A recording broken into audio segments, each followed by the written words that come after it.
আজ পয়লা বৈশাখ, নতুন বছরের প্রথম দিন। সাধারণত আজকের দিনটা আমরা আনন্দ, নতুন আশা আর ভালোবাসা দিয়ে শুরু করতে চাই। নতুন জামা, ভালো খাবার, প্রিয় মানুষের সঙ্গে সময় কাটানো, সব মিলিয়ে এক অন্যরকম অনুভূতি। কিন্তু আজ আমি একটু অন্যরকম একটা গল্প শেয়ার করতে চাই, কারণ জীবন শুধু আনন্দের নয়, কিছু না বলা কষ্ট, কিছু না মেটানো ভুল বোঝাবুঝি, এসবও আমাদের গল্পেরই অংশ। আজকের এই বিশেষ দিনে আমি এমন একটা গল্প বলবো যা হয়তো অনেকের জীবনের সঙ্গে মিলে যাবে। একটা ছেলে, একটা মেয়ে, তারা দুজনেই কখনো ভাবেনি যে তাদের মধ্যে একটা সম্পর্ক তৈরি হবে। কিন্তু ধীরে ধীরে কথা বলতে বলতে, বুঝতে বুঝতে একটা মিষ্টি সম্পর্ক গড়ে উঠল। সব কিছু খুব সুন্দর চলছিল, কিন্তু হঠাৎ করে তাদের জীবনে নেমে এলো একটা অন্ধকার। কিছু ভুল বোঝাবুঝি, কিছু না বলা কথা, আর সেই থেকেই শুরু হলো দূরত্ব। এখানে একটা প্রশ্ন, ভুল বোঝাবুঝি কি সব সম্পর্কেই হয় না? হয়, অবশ্যই হয়, কিন্তু সেই ভুলটা কি কথা বলে মিটিয়ে নেওয়া উচিত ছিল না? তারা সেটা করল না, দুজনেই চুপ করে সরে গেল। কিছুদিন পর ছেলেটা বুঝতে পারল সে মেয়েটাকে হারিয়ে ফেলেছে। সে পাগলের মতো খুঁজতে লাগলো তাকে। অবশেষে একদিন খুঁজেও পেল, কিন্তু মেয়েটা তাকে চিনল না, চিনেও না চেনার ভান করলো। সেই মুহূর্তে ছেলেটা বুঝে গেল তার প্রয়োজন ফুরিয়ে গেছে। নিজের আত্মসম্মান বাঁচিয়ে সে ফিরে এলো, কিন্তু তার ভালোবাসাটা থেকে গেল। আজও সে মেয়েটাকে মনে করে, আজও তার জন্য চোখের জল ফেলে, আজও ঈশ্বরের কাছে প্রার্থনা করে, সে যদি অন্য কোথাও ভালো থাকে তাকে ভালো রেখো। এটাই হয়তো সত্যিকারের ভালোবাসা। আমরা অনেকেই বলি, তোমাকে ছাড়া আমি বাঁচব না, কিন্তু সময়ে এলে সেই কথাগুলোই সবচেয়ে আগে বদলে যায়। ভালোবাসা মানে শুধু পাওয়া নয়, ভালোবাসা মানে দায়িত্ব, বোঝাপড়া আর পাশে থাকা। যদি ভুল হয় কথা বলো, যদি সমস্যা হয় মিটিয়ে নাও, কারণ চুপ করে দূরে সরে যাওয়া একটা সুন্দর সম্পর্ককে শেষ করে দিতে পারে। নমস্কার বন্ধুরা, শুভ সকাল। তোমরা সবাই কেমন আছো? আশা করছি যে যেখান থেকে আমার এই ভিডিওটা দেখছো তোমরা সবাই খুব ভালো আছো, আনন্দে আছো, হ্যাপি আছো। আজকের শুভ নববর্ষের দিনে তোমাদের সবাইকে জানাই আন্তরিক শুভেচ্ছা, ভালোবাসা। বড়দের জানাই প্রণাম, ছোটদের জানাই বুক ভরা ভালোবাসা। তো তোমরা নিশ্চয়ই আজকের দিনটা খুব ভালো করে কাটাবে, আর কাটানোটাও দরকার।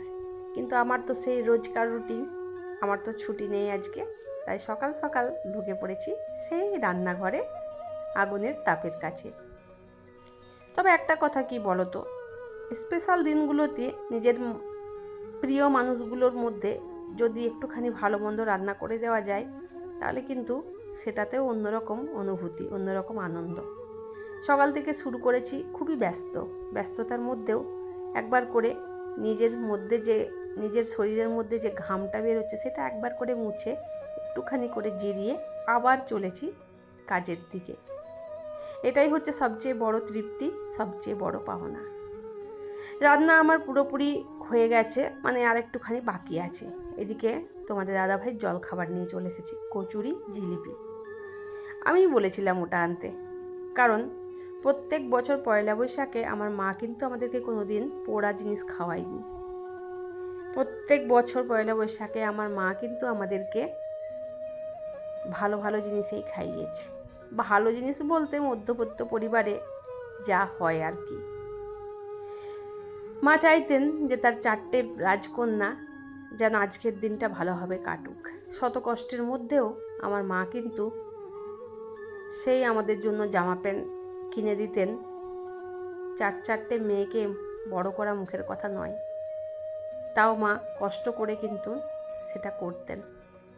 নতুন জামা পরে মায়ের হাতে সেই আলু ভরা পরোটা আর সিমুইয়ের পায়েস ওহ, জাস্ট ফাটাফাটি লাগতো। সেই সব দিনগুলো তো হারিয়ে গেছেই। তো ভাবলাম আমরা যেগুলো আমাদের মায়ের কাছ থেকে পেয়েছি সেগুলো আমাদের ছেলে কেন পাবে না? হয়তো হাতে বানিয়ে দিতে পারবো না, কিনে এনেও তো খাওয়াতে পারবো। তাই একটু চেষ্টা, একটু ভালো রাখা সবাইকে। ছেলে এখনও ঘুমোচ্ছে আর আমি এদিকে রান্না করছি। এখানে পোস্তর বড়া হয়েছে, দেখো, আলু পোস্ত হয়েছে, পোস্তর বড়া হয়েছে, পটলের সবজি হয়েছে, এঁচোড়ের সবজি হয়েছে, মাছ হয়েছে, 2 রকমের মাছ হয়েছে, একটা চারাপোনা মাছের ঝোল আর একটা রুই মাছের ঝাল দিয়ে। তো সব কিছু রান্না নিজে হাতেই করছি, খুবই ভালো লাগছে। দই মিষ্টি কিন্তু বাকি নেই, দই মিষ্টিটাও কিন্তু তোমাদের দাদাভাই আয়োজন করেছে। এখানে আমের চাটনিটা আজকে আর করিনি, কালকে অনেকটা করেছিলাম, সেটা একটুখানি ফ্রিজে রেখে দিয়েছিলাম, সেটা এখন বের করে দিচ্ছি। আর আমি যদি বের না করে দিই ওরা কিন্তু নিজে হাতে বের করেও খাবে না। তাই সবটুকু আমি যতটুকু পারি সবটুকু গুছিয়ে দিয়ে যাবার চেষ্টা করি। অবস্থা খুবই খারাপ, গরমটাও ভীষণ পড়েছে। আর সকাল থেকেই মাকে ভীষণ মনে পড়ছে আজকে। প্রত্যেক বছর পয়লা বৈশাখে আমরা মাকে কী জানাবো, পয়লা বৈশাখে প্রণাম কী জানাবো, মাই আগে থেকে বলতো, শুভ নববর্ষ বেটা, ভালো থাকিস, অনেক অনেক আশীর্বাদ। আজকে যেন শত কথার মাঝেও সেই কথাটা কোথাও শুনতে পাচ্ছি না। মনটা ভীষণ ভারী, কাকে বলবো, কাকে জানাবো কথাগুলো, তাই তোমাদের সাথেই শেয়ার করছি। ভারী মন আর কাজের চাপ নিয়ে আমি আজকের ভিডিওটা তোমাদের সাথে শেয়ার করছি। সাথে শেয়ার করলাম একটা ছেলে আর একটা মেয়ের হারানো বা ভুল বোঝাবুঝির কারণে দূরত্ব তৈরি হওয়া একটা সম্পর্কের গল্প। জানি না কি কতটা পরিমাণে আমি তোমাদেরকে সব কিছু শেয়ার করে উঠতে পারি, কিন্তু যদি আমার ভিডিওগুলো ভালো লেগে থাকে স্কিপ না করে ফুল ভিডিওগুলো দেখার অনুরোধ রইল। এদিকে তোমাদের দাদাভাই আর আমি দুজনেই খেতে বসে পড়েছি। তোমাদের দাদাভাইকে তো দেখাতে পাচ্ছি না, নিষেধ আছে, পছন্দ করেন না উনি। যখন পছন্দ করেন তখন ভিডিওর মাধ্যমে ওকে নিয়ে আসি, যখন পছন্দ করেন না বাদ দিয়ে দিই।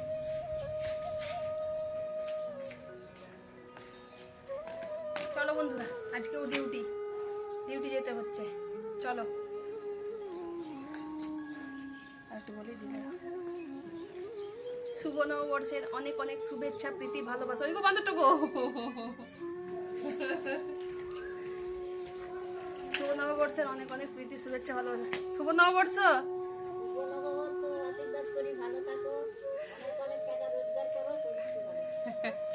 আপনি ভালো আছেন? হ্যাঁ, সে তো বটেই। এই যাচ্ছি, আসছি, ঠিক আছে বন্ধুরা, চলো যাই। সব সময় লাইভ ভয়েস না দিয়ে এরকম ভয়েসে কথা বলাটাও কিন্তু ঠিক নয়। তাই আমি যেটুকু কথা বললাম হয়তো ভুল ত্রুটি আছে, যেমন কি নববর্ষের শুভেচ্ছাটাও তোমাদেরকে ঠিক করে জানালাম না। ওই যে আরেকজনের সাথে কথা বলছিলাম, তার মধ্যে তালগোল পাকিয়ে গেছে। যাই হোক, ওই কথাটাও কিন্তু তোমাদেরকে শেয়ার করে দিলাম, অ্যাড করে দিলাম কথাটা, সেটার কিন্তু কোনো কাটাছেঁড়া করলাম না। চলে এসেছি, প্রতিদিন আমাকে এরকমভাবেই যেতে হয়। তোমাদের দাদাভাই নিয়ে যায় ড্রাইভার, আমি বসে থাকি যাত্রী হিসাবে। তো বাস স্ট্যান্ড পর্যন্ত পৌঁছে দিয়ে এলো আমাকে, তারপরে বাসে উঠে পড়েছি। বাসে আজকে সিটে বসতে পেয়েছি, আর বাস ছেড়েও দিয়েছে, অনেকক্ষণ পর ছেড়েছে, যেহেতু ভিডিওটা আমি অনেকক্ষণ পর করছি।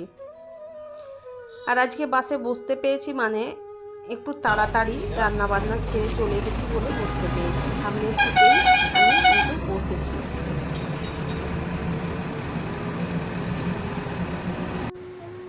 চলে এসেছি ডিউটি জায়গাতে, কাজের জায়গাতে চলে এসেছি। এই যে জলের বোতল নিয়ে বসে পড়েছি, এই মাত্র এলাম। এখন বেজে গেছে 11টার মতো। তো এই যে এসে বসে আছি, তারপরে এখনো কাজ শুরু করিনি কিছু। তো ভাবলাম একটু বসে তোমাদের সাথে কথা বলে নিই। আর কি বলতো, আজকে দিদিও ছুটি নেই, যেহেতু আমার কাজ তো করতেই হবে, তো সেজন্য আমার ডিউটিতে আসার একটু আজকে দেরি করে এলাম। তো চলো, সবার নববর্ষ ভালো কাটুক। আর সকালবেলায় এত ব্যস্ততার কারণে কথা বলতে পারিনি, অনেকগুলো রান্না হয়েছে বাড়িতে, কিন্তু আমার ভাগ্য যেমন, বাড়িতে বসে সবার সাথে একসাথে মানে টাইম স্পেন্ড করতে পারলাম না। কি করব, এটা আমার কাজের জায়গা, এটাকেও রাখতে হবে। জায়গা যখন কাজের জায়গা তো মেনটেন করতেই হবে। তো সেই জন্য রান্না বান্না সব ছেড়ে, তোমাদের দেখলে কি কি রান্না করেছি সব ছেড়ে, সব গুছিয়ে নিজের টিফিন নিয়ে তারপর চলে এসেছি কাজের জায়গায়। বলবো আজকের দিনটা সবার খুব ভালো কাটুক, সবাই সুস্থ থাকো, তোমাদের যতগুলো মনের ইচ্ছা আছে সব যেন ঈশ্বর পূর্ণ করেন। আর খুব মানে আনন্দ করো আজকের দিনটাতে, হাসি খুশি থাকো, বাড়ির লোকের সাথে সময় কাটাও। তো বললাম আমি যে খুব কাজে ব্যস্ত আছি। দেখো কি কি কাজ কেমন ছড়িয়ে ছিটিয়ে আছে সব কিছু। এই যে কি কি কাজ আছে দেখো, কত কাজ ছড়িয়ে ছিটিয়ে আছে, সব কিছু এগুলো করতে হবে। এগুলো এই যে এগুলো করতে হবে, সব কাজ ছড়িয়ে ছিটিয়ে আছে। তো এই কাজগুলো আছে আজকে, অনেক কাজ। তারপর একটুখানি বাইরে যাব, চলো দেখাই। তো একটুখানি বাইরে যাব, দেখি কাজ আছে, অনেক কাজ আছে বন্ধুরা, অনেক কাজ। তো সেজন্য লাইভটাও করতে পারিনি আজকে। দেখি চলো কাজগুলো সেরে নিই, ঠিক আছে?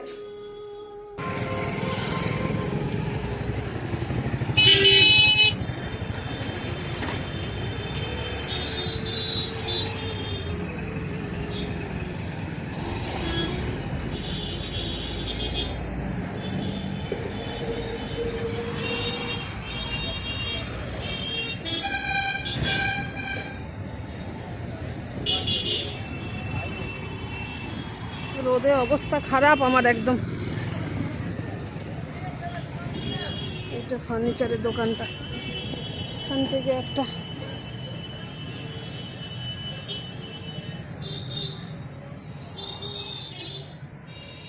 থ্রি সিটের চেয়ার হবে না? না চেয়ার যেটা হসপিটালে আরে পাতা হয়, থ্রি সিটের।